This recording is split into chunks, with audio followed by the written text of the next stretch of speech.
পশ্চিম Udaipur, sorry আমি আগে জানতাম না। তো আব্দুল ঘাটা নামে পরিচিত। গত আমি 1-2 সপ্তাহ থেকে আসছি, আর দিদিরা বলছে যে ডেলি আসলে ভালো হইতো। তো ঘড়িতে বাজে এখন 8:30। তো আমি চলে এসেছি আবার মার্কেট থেকে। দেখতে পাচ্ছি এখন সব মাল সাজিয়ে নিয়েছি, সব কিছু মাল রয়েছে। তো আমি আজকে 1200 টাকার মাল নিয়েছি। 1200 টাকা কত কি বিক্রি হচ্ছে তো তোমাদের সামনে তুলে ধরবো, তো সঙ্গে থাকো। আর কিছু তো আজকের দিনটা অবশ্যই সেই করছে, একদম ফুল মৌসুম। সবজি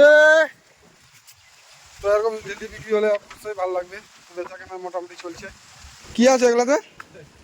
বোতলের কি কম, একলা দিয়ে বোতল তৈরি হয়। কোথায়? ভিতরে প্লাস্টিকের মধ্যে এরকম লম্বা যাবো বাস হই। ও এগুলা নিয়ে নাকি করে নিয়ে আসলাম। হ্যাঁ, এগুলো নিয়ে ফ্যাক্টরিতে মাল না? মেশিনে দিলে একবারে তোমার বোতলে জল ভরে টরে সিল লাগিয়ে ইয়ে দাগ কাটা গোড়াটা, আর মুখে এরকম ওই যে ফিটারের মতো নল। এটা মাল ওই দিককারই। খোলা নাই এক ফোঁটা? হ্যাঁ, খোলা নাই। তো প্যাক রয়েছে সব মাল। এগুলো হলো বোতল যে তৈরি করে, ওগুলারে তোমার ছোট প্যাকেজ রয়েছে, ওটা কোম্পানির থেকে ইসে করে না। যাও তাহলে, ভালো আছে তো? চলো। তা বোতলে ফ্যাক্টরি যে বোতল বানায়, জলে যে সিলারিগুলো যে হয়, ওগুলারই প্যাকেজ ছিল। আর কিছু নিবা? কত?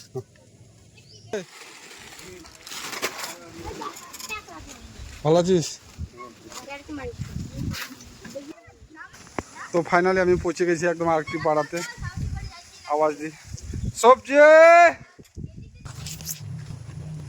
তোমার 50 টাকা আছে আজকে, কালকে 40 টাকা ছিল তার আগের দিন। জিনিসের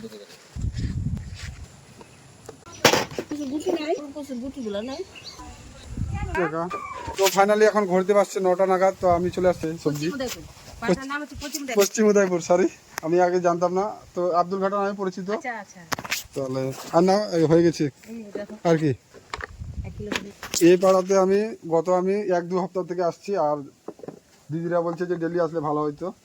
তো টাইম পাইলে অবশ্যই আসবো এই পাকে। আমি তো ওই সাইডে থাকি।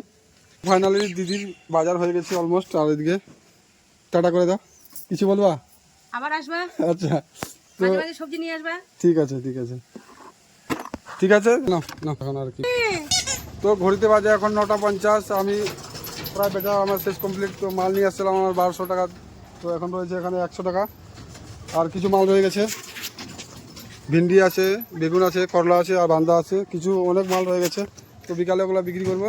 তো আজকের মতন এখান থেকে শেষ করছি। দেখা হবে অন্য কোনো ভালো ব্লগে। তোমরা ভালো থাকো, সুস্থ থাকো, দেখতে থাকো তাপ্পি ব্লগ। টাটা।